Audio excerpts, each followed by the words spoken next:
నష్టం జరగకుండా బీమా చేయదు, కానీ నష్టం జరిగితే ఆసరాగా ఉండేదే బీమా. ఇప్పుడు మనం మోటార్ సైకిలు ఆ బీమా ఉన్నంత మాత్రాన ఆ మోటార్ సైకిల్ ఏం కాదు అనే భరోసా కాదు, ఏమన్నా అయితే కొంత ఆసరా బీమా ఉంటుంది. అట్లాగే రైతు పంట బీమా ఎందుకంటే ఆశించిన దిగుబడి, అది విత్తనాలు పురుగు మందులో లోపం ఉండటం వల్ల కావచ్చు, ప్రకృతి వైపరీత్యాల వల్ల కావచ్చు, ఏమైనా తెగుళ్ళు ఏదైనా ఆ పంటకి ఇబ్బంది కలిగి రోగాలు వచ్చి దానివల్ల కావచ్చు, ఏ కారణం వల్లనైనా ఆశించిన దిగుబడి రాకపోవటం వల్ల ఏదైతే నష్టం జరుగుతుందో ఆ నష్టాన్ని పూడ్చటం కోసం బీమా ఉండాలి. అట్లా ఉంటే రైతుకు ఒక భరోసా ఉంటుంది.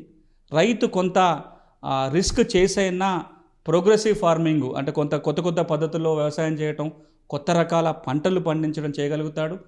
అంతేకాదు రైతు ఈ పంటలు పండించడం కోసం ఏదైతే అప్పులు చేస్తాడో బ్యాంకుల నుంచి కానీ కోఆపరేటివ్ సొసైటీస్ కానీ, వాళ్ళకు కూడా బీమా ఉంటే ఒక భరోసా ఉంటుంది, మా అప్పు తిరిగి వస్తుందని. ఇట్లా బీమా ఉంది కాబట్టి బీమా డబ్బుల నుంచి అయినా కొంత మాకు డబ్బులు వస్తాయని.